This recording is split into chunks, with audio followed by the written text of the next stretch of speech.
So the third single off the album is Sonshine, and it's actually one of the oldest songs on the record, but it's probably one of the dearest to my heart.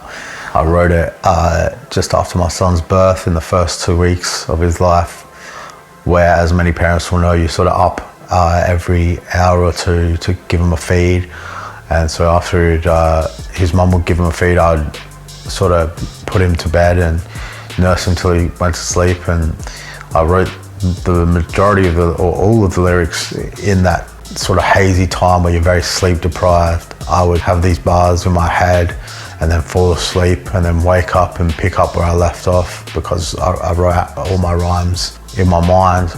And the thought process behind doing so was that I wanted to really summarize all of the values and lessons that I sort of accumulated through my lived experience in a manner where hopefully when he comes of age, he won't have to go through some of the trials and tribulations that I did to come into that knowledge. Hopefully he's able to look back on and get an understanding that this is my father's values and morals. His birth, or even him coming into existence prior to being born, was a real turning point in my life, because it made me take stock of my lifestyle, my choices, my behavioral patterns.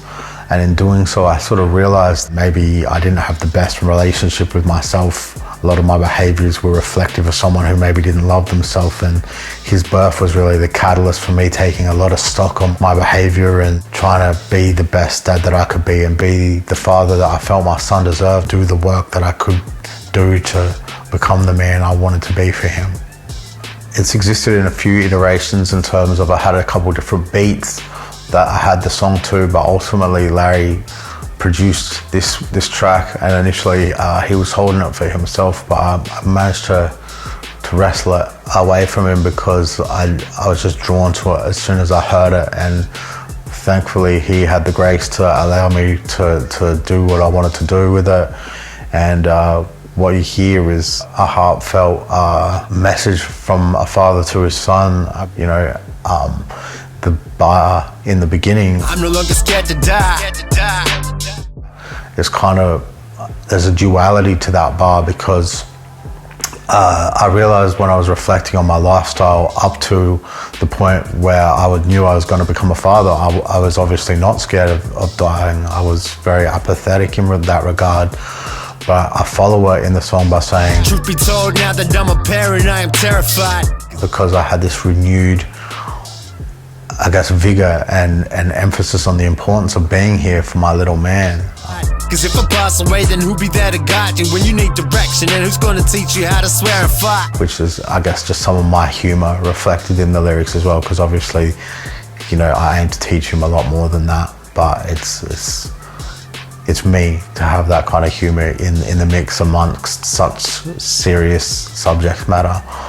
And I summarize all of the bars in the song by saying, hey, look, Cassius, you could do whatever you want in this world, and all that really asks is that you're good at it. That's something that's truly dear to my heart, is being supportive of him and whoever he wants to be and whatever he wants to do.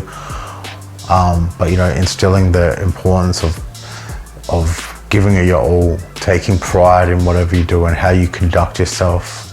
So hopefully, when he comes of age to digest this song in its totality and understand the themes and the gravity of some of the things I'm saying, it resonates with him. But I hope you guys enjoy it. I'm no longer scared to die. Truth be told, now that I'm a parent, I am terrified. Cause if I pass away, then who'll be there to guide you when you need direction, and who's gonna teach you how to swear and fight? In truth, I wanna be a positive influence, cause everything that you're about to face, I've been through it.